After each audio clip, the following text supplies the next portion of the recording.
Sir. आज आपण बघणार आहोत वर्किंग ऑफ 4 स्ट्रोक डिझेल इंजिनमध्ये. तर हा एक सिंगल सिलेंडर डिझेल इंजिन आहे. यामध्ये या भागाला पिस्टन असं म्हणतात, या भागाला कनेक्टिंग रॉड म्हणतात आणि या भागाला क्रॅन्कशाफ्ट असं म्हणतात. या भागाला फ्लायव्हील असं म्हणतात. वरती एक इनलेट वॉल दिलेला आहे आणि एक एक्झॉस्ट वॉल दिलेला आहे.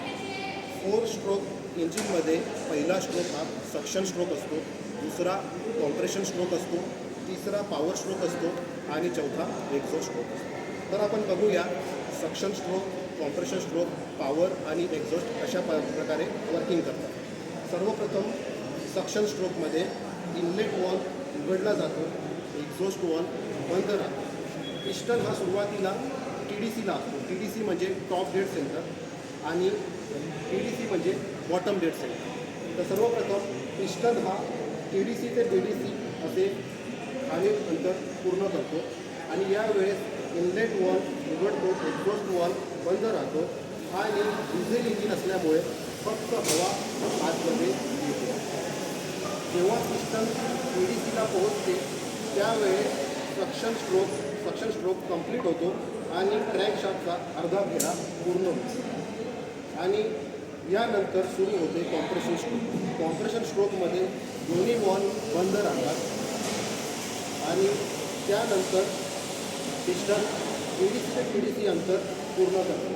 TDC ते TDC अंतर पूर्ण करत असताना आतमध्ये आलेली हवा ही कॉम्प्रेस केली जाते, म्हणून या स्ट्रोकला कॉम्प्रेशन स्ट्रोक असं म्हणतात. कॉम्प्रेशन स्ट्रोकच्या शेवटी हवा कॉम्प्रेस झाल्यामुळे अतिशय गरम होऊन जाते आणि कॉम्प्रेशन स्ट्रोकच्या शेवटी इंजेक्टरद्वारे डिझेलचा स्प्रे केला जातो आणि त्यामुळे हवा आणि डिझेल यांचे मिश्रण पूर्ण झाल्यामुळे आतमध्ये विस्फोट होतो आणि त्यानंतर आपल्याला भेटतो हा तिसरा स्ट्रोक म्हणजे पॉवर स्ट्रोकला पिस्टन परत TDC ते DDC अंतर पूर्ण करतो आणि यावेळेस पण दोन्ही बॉल बंद राहतात.